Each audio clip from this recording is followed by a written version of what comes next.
Let me tell you, these are not my stories. But when white ears turn to boulders and white eyes turn to monocultures, white mouths must speak to crack holes in white picket fences separating the truth. We are engaged in an ongoing genocide.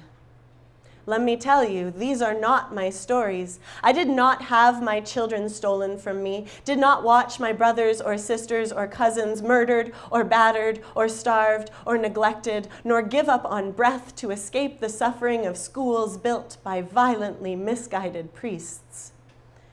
Let me tell you, these are not my stories. My gods were not stolen from me and sold for profit. My rituals not beaten from my body, raped from my sanctuary, and placed on the open market as healing for those same kidnappers and murderers. Let me tell you a story. I wanted to buy those gods, drum their drums and sing their songs, for I too was born of the earth, and I too knew the calling of her wisdom, but I did not have the words and was comforted by my ignorance, so I took. And I did not have the medicines and was inattentive to the green song, so I took. And I did not have the rituals and was complacent in my learning, so I took, and I took, and I took, and I took, and I was not alone. Those around me prayed their prayers and would not look at their childish taking.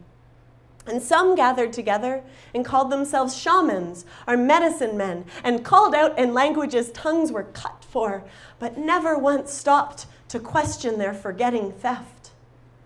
And our white ears turned to bulldozers, and our white eyes turned to machetes, and thankfully, white mouths spoke and broke holes in the whitewash plaster casts I had molded around my immature perception.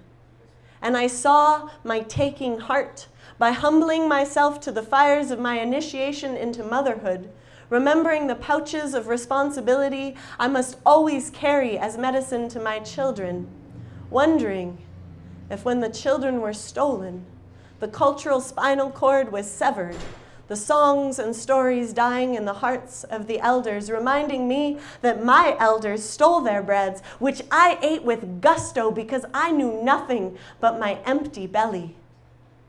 And finally, I listened to their stories. I did not fall asleep.